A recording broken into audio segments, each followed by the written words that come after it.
So they're just getting compounded with taxes. You've got the 280E excise tax that Bailey was talking about. That's a federal tax form where they take 30 to 40% of your business profit, depending on. But you get no tax deductions. Yeah. I don't get tax deduction on my payroll, on my lease, on the health insurance I provide my employees. Because the cannabis business is in that not treated like a real business, or? It has to do with its scheduling. So what happened was back in the 80s, there was a drug dealer who had been dealing drugs. They didn't get him on the drug dealing. They got him on tax evasion. Yes. However, he was like, where's my tax? Where's my tax write-offs? I'm a business. Right. You want my taxes? I get tax write-offs. So that's where the IRS code 280E came into play. So anything having to do with Schedule 1 or 2 drugs is uneligible for any of that stuff.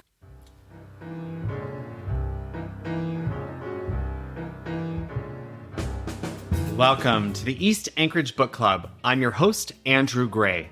The purpose of this podcast is to tell the stories of Alaskans of interest and importance. Today, we have two guests, Chelsea Foster of Anchorage and Bailey Stuart of Wasilla. As a legislator, all kinds of organizations visit to lobby for their industry or specific cause. Chelsea and Bailey stopped by my office in Juneau as representatives from the Alaska Marijuana Industry Association, AMIA. Because I served in the military for so long, and thus avoided anything to do with the marijuana industry, I realized that I know very little about it. So I explained to Chelsea and Bailey that I needed to ask very basic questions. They graciously allowed our conversation to be recorded for the podcast, and so here is our conversation. Chelsea Foster and Bailey Stuart, Welcome to the podcast. Thank you. Thank you for having us. So I think we'll get a little background from both of you at first, and why don't we start with Chelsea? Okay. So Chelsea, tell us a little bit about who you are and what your roles are within the marijuana industry in Alaska. All right. Thank you. Chelsea Foster, born and raised in Anchorage, Alaska. I got into the cannabis industry once ballot measure 2 was passed and initiated through the legislature. And that was 2015? Yeah. 2014. 2014. Yes. Thank you. So at the time, they were still trying to figure some things out. So I joined the Anchorage Cannabis Business Association, which was the only trade association before the AMAA, the Alaska Marijuana Industry Association. I was able to meet with a bunch of business owners from all sorts of different backgrounds within the community. A lot of those folks got into the industry with the recreational retails or cultivations or manufacturing. But there's a lot of those folks that were medical advocates, disabled folks, veterans. That kind of is where I come in.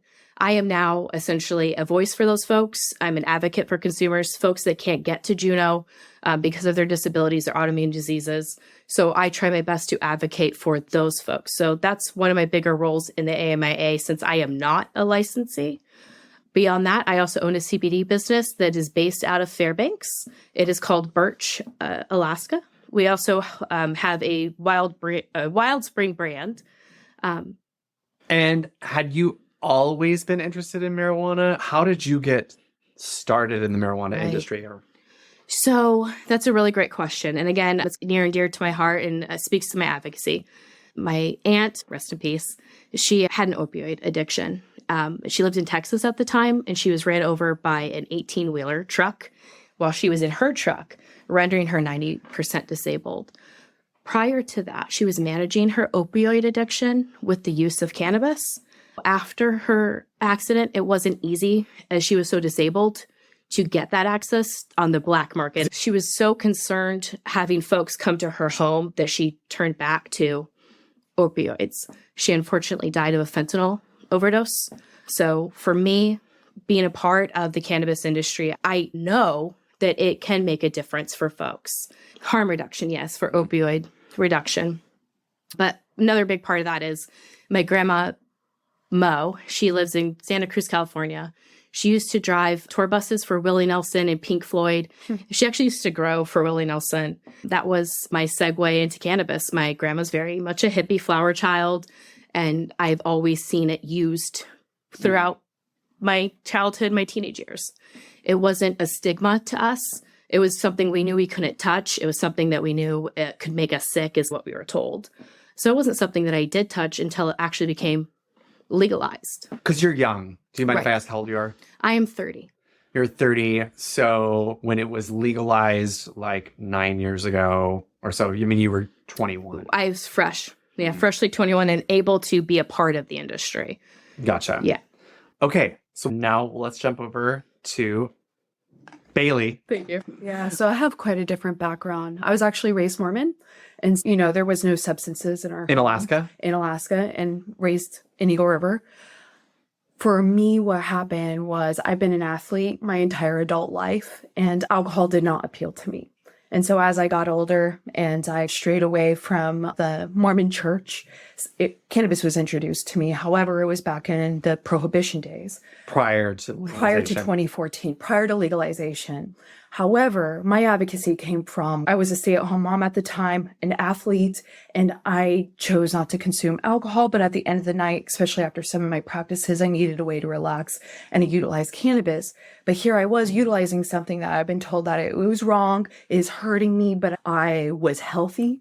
I didn't feel great when I even consume alcohol.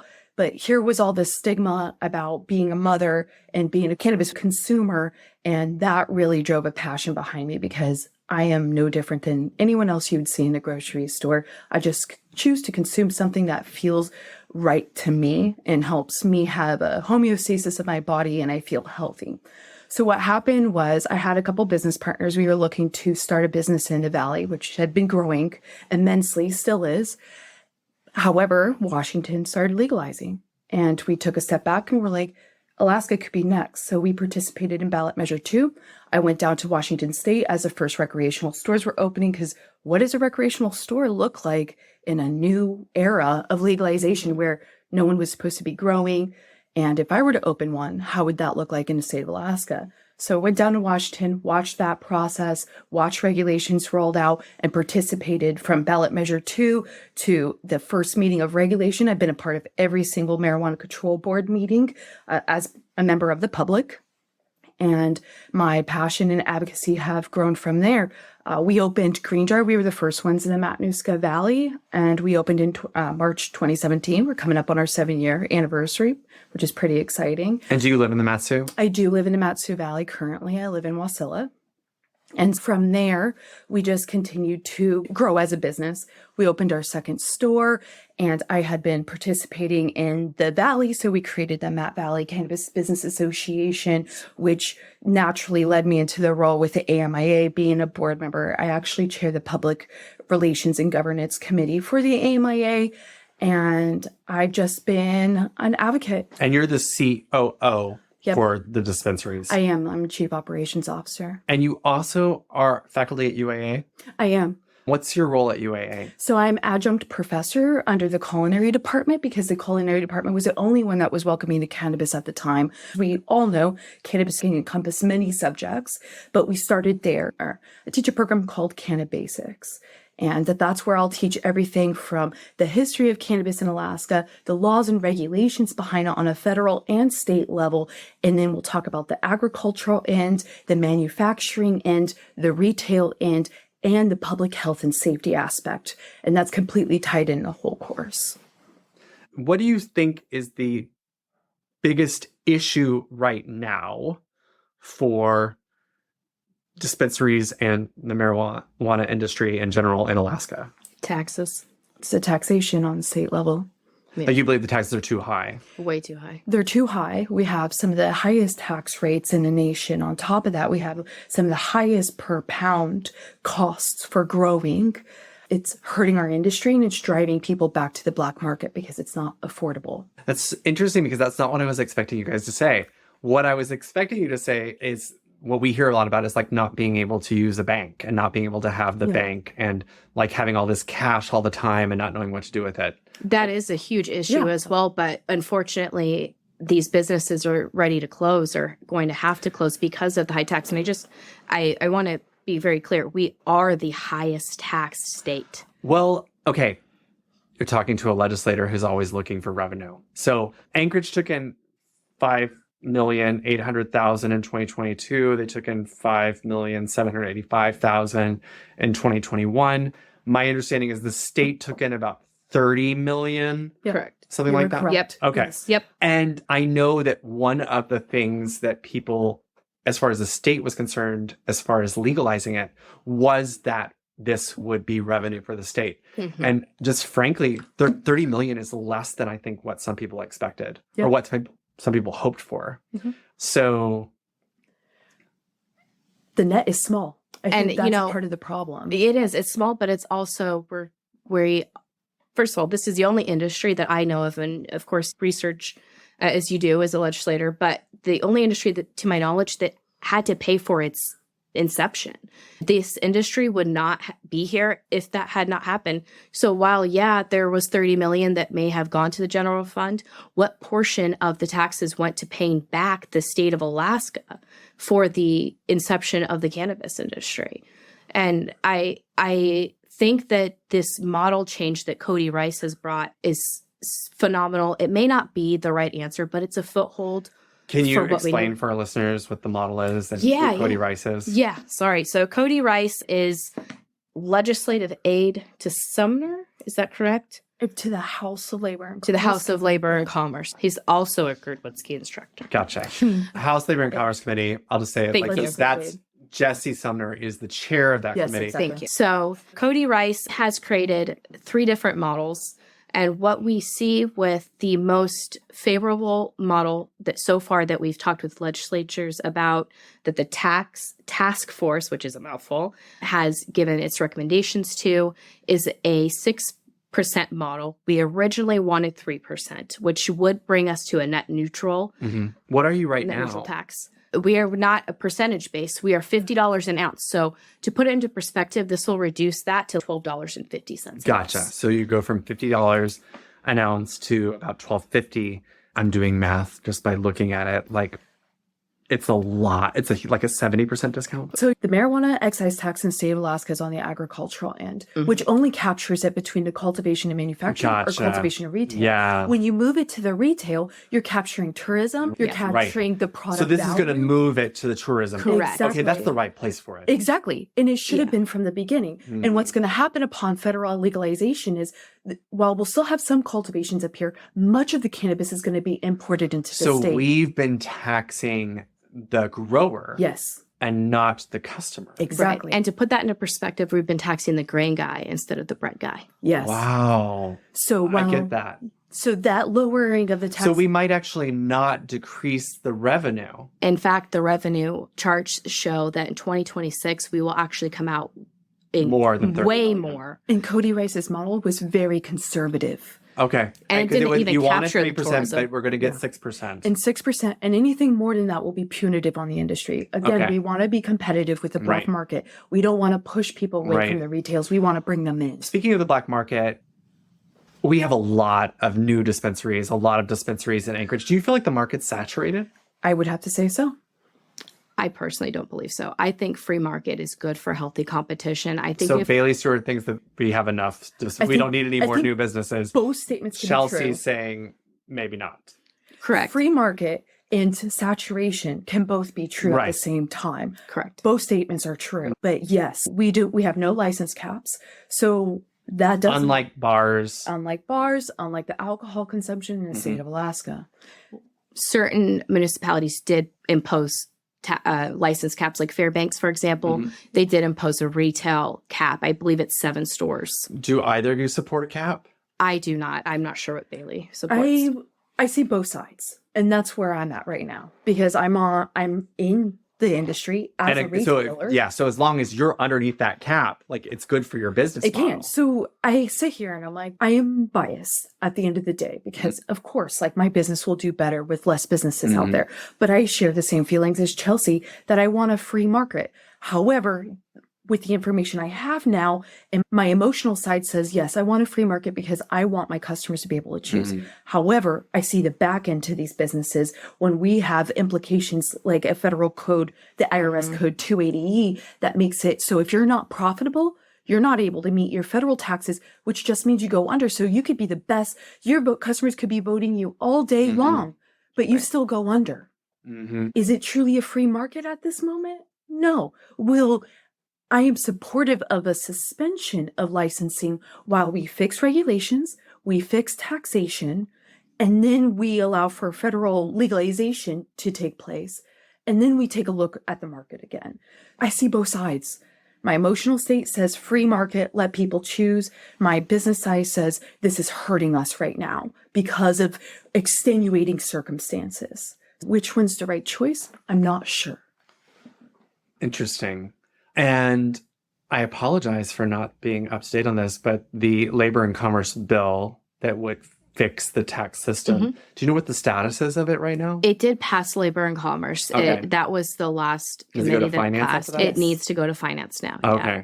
And then it would come to the House floor, and then it would have to go to the Senate. And do it all over again. Mm-hmm. Yep. Gotcha. Yeah. And let me explain something. So if we were to pass this bill this session, what will happen is in June, an effective $12.50 per ounce will be put in place. That's $200 a pound versus $800 a pound. That has a sunset. That gives the Department of Revenue just long enough to create the program that will collect from the retails and to implement that 6%, which with a conservative model, we all know will probably generate even more revenue for the state of Alaska. You also have the issue of, do you know how we pay our taxes? Do you know how in a cash? Well, I can't. I don't know how you pay for your taxes in a cash. You have to take it to Anchorage. So if you're a grower in Juneau, if you're a grower in Fairbanks, you have to take it to Anchorage. Yes. If you're a grower in Nome, you have to get into Anchorage every month. With a big suitcase of cash? Yes. With the safety issues that a big suitcase of cash brings, with the logistics issues of getting it to Anchorage every month, or you have a 10% penalty. And the overhead costs. And the overhead costs of tickets, which I don't know if you've seen a ticket to Nome. Very expensive. Then you're this small grower just trying to do what's right to pay your taxes. At least with the retails, we're all on the road systems. We have a little bit better access to banking. We'll be in a better position to pay those taxes instead of everyone having to go to Anchorage. I hear you. What's the role of the black market right now? Is there black market marijuana in Alaska right now? Yeah, so I like to call This it is Chelsea. This is Chelsea. I like to call it the traditional market. This is a market I belonged to before legalization to essentially grow good stuff for family members that were using it. That I wanted to make sure it wasn't laced with anything or it had lint. I don't know if you've ever gone to Fred Meyer's to get an eighth for somebody, but you end up with some pocket weed sometimes and there's lots of lint. So anyways, the traditional market. You know where it exists the most? Eagle River. Because there is no retails. Yep. I have to agree with her. Absolutely I grew up in no Eagle River retails. and I'm watching this happen firsthand. Because they don't have any dispensaries in Eagle River. No. It's been spot zoned. And it's 45 minutes either way. And then we're talking treacherous roads during winter times. We just saw a 27-car pileup the other day on Glen. It's imperative. And again, I'm speaking as an advocate. This is my emotional side coming out. An advocate for those that are vulnerable, those with autoimmune diseases. There's folks that weren't able to hold down a job because of their Crohn's disease. They couldn't get out of bed. But with the use of cannabis, they're able to work jobs and participate in society, pay taxes, be a functioning member of society, and live a fruitful life. They're not just alive, they're able to live. When we started, we talked about Bailey not wanting to drink alcohol, or alcohol was not a fun experience. We definitely can see the harms from alcohol in Alaska. Right. Absolutely. And I don't want to gloss over the fact that there are some people who do use too much cannabis. I Right. would love to speak on Okay, this actually, yeah. because that is. You can use anything harmfully. You can drink too much water. You can eat too much food. You can consume too much sugar, which we know is highly addictive. You can do too much of everything. But the thing that solves those problems is education. Educating your customer, educating your neighbor, educating your family member on what cannabis consumption can look like. Because unfortunately, we have this culture where you think of a cannabis user and you think the average stoner who's smoking too much doesn't consider other people. Those are few and far between in our community. Have you ever identified somebody who was using too much? I know it would be hard to do. Absolutely. Okay. Absolutely. Can you talk about that? Just because I imagine, like, at a bar, you just stop serving somebody because Yeah. they're clearly falling out of their chair. Yeah. But it's different because you don't go to a dispensary and use. I see people utilize that as a crutch. Instead of addressing their emotional well-beings and looking for solutions, they utilize cannabis to calm them down and help them get Or through every wallpaper day. over other issues and not deal with them. But at the end of the day, just like with any other substance, that person needs to look within. They have to see the abuse themselves before they can make that correction. It happens in cannabis. It happens in alcohol. It happens in sports. Even as an athlete, I've seen people take it way too far. I was going to ask a couple more questions about the black market because it seems like, the traditional market, as you call it, but because I'm seeing it from the fear of being laced with fentanyl, being laced with other things. Absolutely. As a more dangerous market. Certainly. And so incentivizing the legal market should hurt the more dangerous market. Exactly. Correct. You're looking at in what I call the legacy market, because it led the way for us recreational people to be here, and medicinal as well. You're looking at cannabis that has not been tested for anything. You don't know what you're purchasing. It could be filled with mold. And I have to tell you, that's what we see. You have a public health issue and sometimes a public safety issue, depending on how the person purchases their product. But you want to get these into the retail. But the problem is, put yourself in the position of the consumer who needs medicine. And that medicine is still $400 an ounce. Oh, yeah. I was going to ask, is there a price difference? I mean, if you're buying on the legacy market and you go over, are you paying more, the same? You're paying 4 times less. 4 times less because there's no taxes. There's no taxes, There's no taxes. There's no business overhead. There's no payroll. There's nothing. State of Alaska doesn't benefit, and neither does the consumer on a legacy market, outside of the price. I'm curious, when you go into a dispensary now and things are labeled very clearly, how much THC, how much CBD, how do you guys figure that out? So let me tell you, as the retailer, I'll get into this because I'm an advocate for range, because the percentage of THC changes throughout the plant. So you have the main lateral cola and you have the branches that come out of it. They all test differently. Yet every 10 pounds, they have to take a randomized sample. They take that randomized sample. Where did it come from the plant? You don't know. But that is a percentage for all 10 pounds of that product. That's actually not in the best interest of public health and safety. And it's also saying everyone's trying to buy Everclear when you don't really need Everclear to have a euphoric intoxication. You need a range. That's healthy. Right. And so I guess to get down to the nuts and bolts of it. So do you, as the retailer, take samples from your stuff and test it, and then you label the product as being this much THC, this much CBD? So what happens is, when a cultivation has cultivated their product, they've cured it, they have to send it to testing. Okay, so you send it out and you get per result regulation back. Yeah, they can't transfer it out until they have that number. Okay, and then once you've got that number, then you decide how much you're going to need to make a 5 and 5 or whatever, like for an edible. Yeah. Like you would decide, well, it tested at this, so I need this much of this in order to make it 5. So that is essentially, so when you're talking about very complicated math you're talking about here, just to right. No, and I'm trying to keep it simple, but I also, this is like that mystery. Exactly.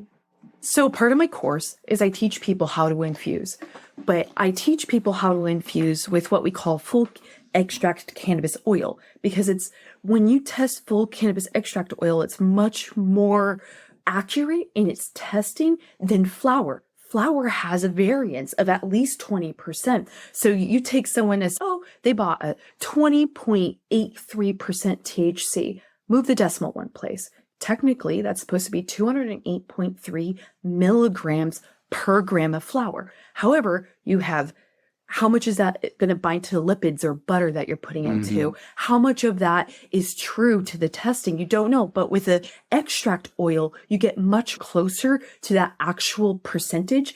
And that's oftentimes what I teach my students to use, because we all have the story of, I went to go eat a brownie and I saw God and I had to leave the party. Right. But the best thing for public health and safety is, how about you make your products from something that's been fully tested and much closer to that percentage? So you get a 73.83% FICO stick is what we call it. You know that it's going to be 738 milligrams per gram of concentrate. Then you're actually able to put that in butter and divisible by however amount of servings you're serving and have a very close idea of what you're serving to the public. Just by listening to that, I feel like this is something that you go over in your course, that you're going to have to do a lot of math. Absolutely. And there's so much variance and it's so unpredictable. But what I'm also hearing, and you can correct me if I'm wrong, is that if a customer goes into a new dispensary that's opened, and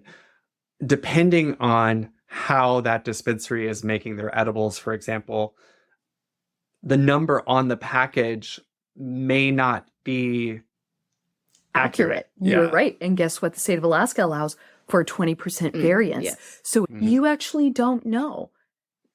And that's allowable because the math behind it, and honestly, the manufacturers need that Wiggle room. variance. They need wiggle room, or they're just going to be making products and having to throw it out. It's going to be off a little bit. Exactly. So here we are again, where we need range. And I actually advocate, all of my bud tenders explain this to my customers. Yes, that says 5 milligrams. It could be a little bit more, could be a little bit less. Start low. Then once you've given yourself 2 hours, you can add more, but not until that 2-hour duration has happened.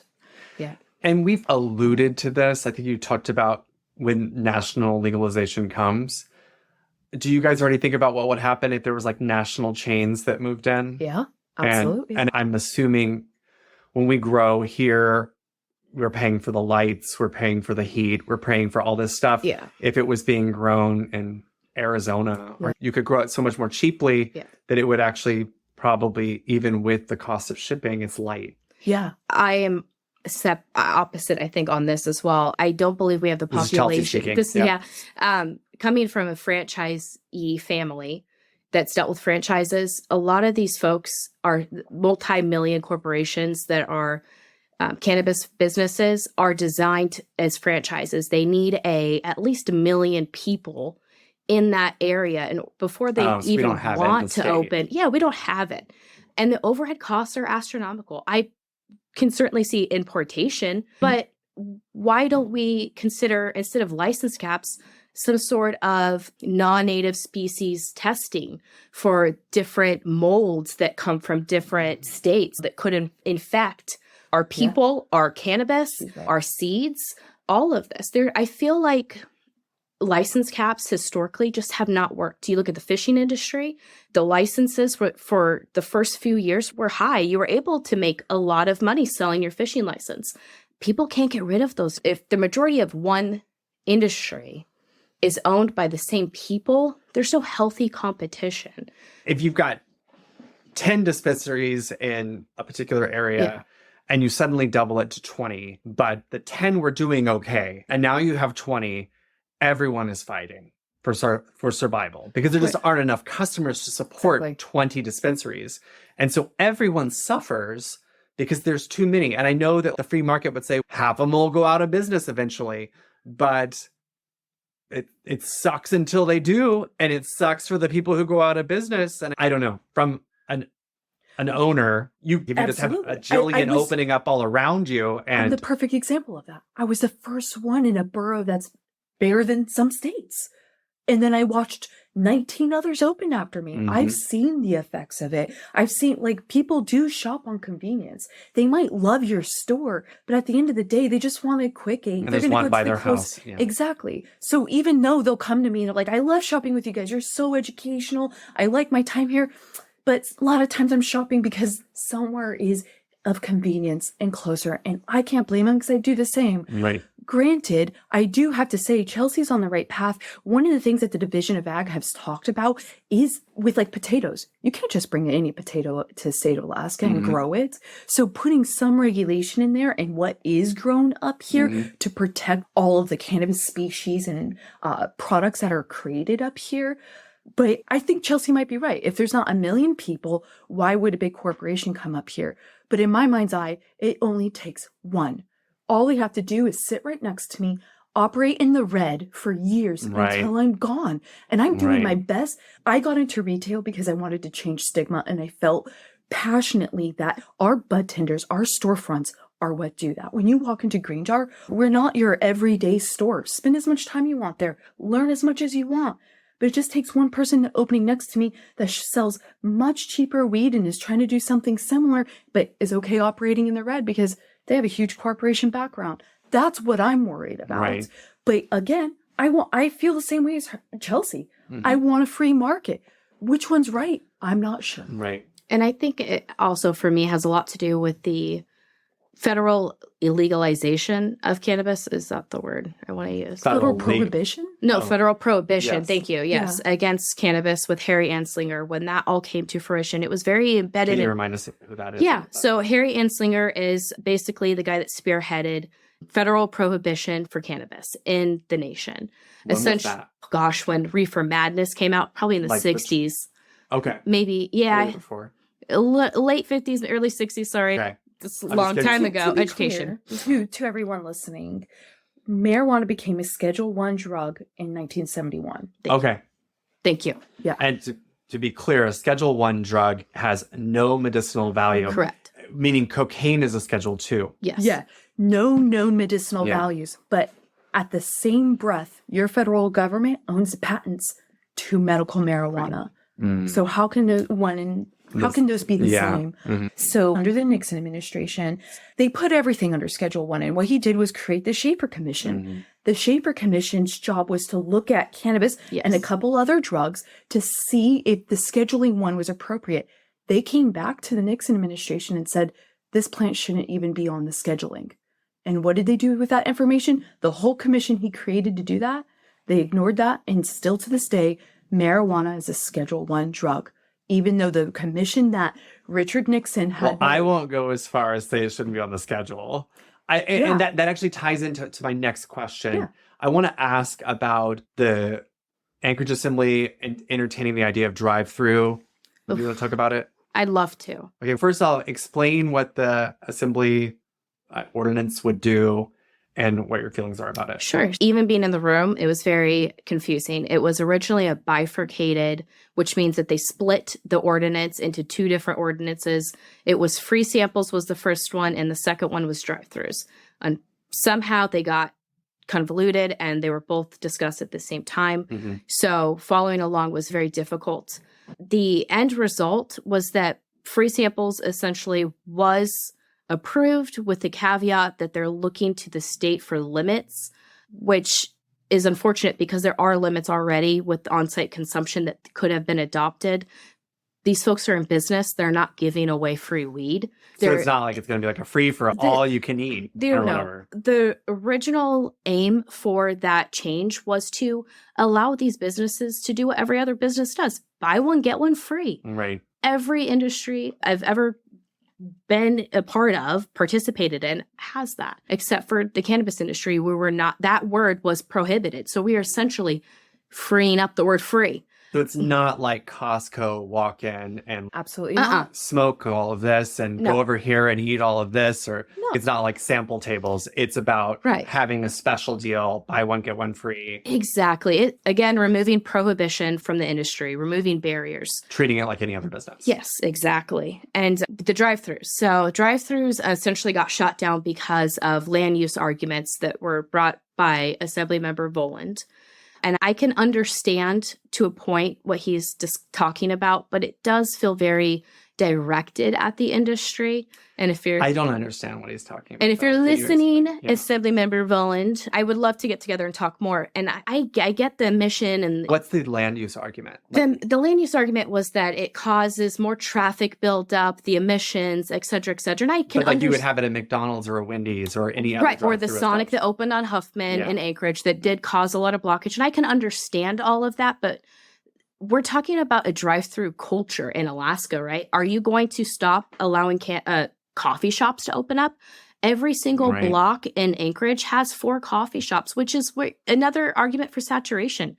I don't believe that we can ever be oversaturated with coffee or cannabis in Alaska or ice cream. Historically, we are the top consumers of all 3 of those things, and Raven's Law became a law for a reason because we are cannabis consumers. That is inherently Alaskan. But drive-thrus would open up a huge revenue stream for early childhood education, which is another thing that blows my mind, why we did not allow it. I guess talk about that. So the municipality of Anchorage and the way they tax marijuana Yeah. is going to early childhood education, correct? 5% of it is, but there's also end of year inventory tax that happens with every retail business, not just cannabis businesses. But unfortunately, cannabis businesses have been put under that same umbrella. So they're just getting compounded with taxes. You've got the 280E excise tax that Bailey was talking about. That's a federal tax form where they take 30 to 40% of your business profit, depending on. But you get no tax deductions. Yeah. I don't get tax deduction on my payroll, on my lease, on the health insurance I provide my employees. Dependent on the company, though, because cultivations do get a write-off. Cultivations are a little bit different, but I can only speak to retail. And so there's so many taxes. And that is are that compounded. because of the way the cannabis business is in that not treated like a real business, or? It has to do with its scheduling. So what happened was back in the 80s, there was a drug dealer who had been dealing drugs. They didn't get him on the drug dealing. They got him on tax evasion. However, he was like, where's my tax? Where's my tax write-offs? I'm a business. Right. You want my taxes? I get tax write-offs. So that's where the IRS code 280E came into play. So anything having to do with Schedule 1 or 2 drugs is uneligible for any of that stuff. Tax write-offs, exactly, to And Schedule 2 as well? Schedule 2 as well. So it has to be Schedule 3. Wow. It's like testosterone Schedule 2. But I know that's like coming from a pharmacy or whatever. Exactly. But it's Different. It's different. Yeah. That's interesting. Where essentially these businesses are so taxed. They're just consistently taxed because they're considered like a sinful business. And it's unfortunate. And it should be destigmatized just as the mom that has a glass of wine at the end of the night, same as the mom that has a joint. But back to drive-thrus, the revenue stream that we would be able to attain, I would urge, and I've asked every assembly member to go back where we were in that COVID pandemic where we did approve drive-thrus for Anchorage. It was a huge moneymaker for Anchorage at that time. So you believe it increased profits, which would increase the amount of tax revenue that the city could get? Absolutely. But bigger than that, as an advocate for the vulnerable and the disabled, it allows them the opportunity to have the freedom to go get their own medicine. As a mom who has to hire a babysitter to watch my kid, well, at one point in time I did. Now my husband stays at home. But at one point in time, I did have to pay a babysitter to go to the cannabis store. And it's silly. I shouldn't have to do that. I should be able to go through a drive-through with the kids in the back. And I don't know if this came up in the discussion of the assembly, but what is the current law about driving while under the influence of marijuana? So there is no way to recognize beyond some training that these officers have gone under. Is the law that you can't drive under? Yeah. It's the same thing as it Same was thing as- before legalization. If you're driving intoxicated, Under any substance. you could even be below the 0.08 Right. and still get a DUI. If you are driving dangerously and you're under the influence of an intoxicant, you are susceptible to a DUI. Now, one of the things that happened in the Matanuska-Susitna Borough was they banned on-site consumption. And they banned on-site consumption on the premise that the state hadn't adopted nanogram testing, blood nanogram testing. But they hadn't. And this is why. In Washington, Colorado, they both adopted that. However, the science does not back testing blood, because what happens when you test blood, it's not the same as alcohol. Alcohol is water soluble, so it saturates the brain, the blood, the lungs all evenly. Cannabis is not like that. Cannabis binds to lipids or fats. That's why we make butters, which is different. So it binds to the fatty tissues of our brain. When you're the most euphoric on cannabis, it's when it's lowest in your blood, because it's bound to the lipids in your brain and your body. So you can't test it the same way. The science isn't behind that. So they have to find a new way of testing for intoxication. But here's the thing. State troopers, APD, Palmer Wasilla Police, they all have training on how to recognize marijuana intoxication. What are the signs? Signs that are they would be that a police officer, for example, would need to know. dry mouth, red eye, loss of concentration, short-term memory loss. Those are great indicators. And state troopers are taught to hold conversations where they go into repetition to see if you remember what you've said. Those are some of the things, like on a psychological level, that a trooper can do to identify these things. But oftentimes what captures a marijuana DUI is clearly there's a joint in the ashtray. Clearly Smoke coming off of it. exactly. Or all law enforcement is educated on the difference between smoked marijuana and fresh marijuana. There's a very big difference in the smell when it's been freshly smoked. So these are all indicators that they use and they compile together to create a case against someone. Do we have a lot of people who've gotten marijuana DUIs? It's not often, actually. I want to bounce back, we're getting towards the end, but when we talked about folks from Nome carrying suitcases of cash to Anchorage, is that the only solution for that would be federal legalization? Or is there a way to use banks?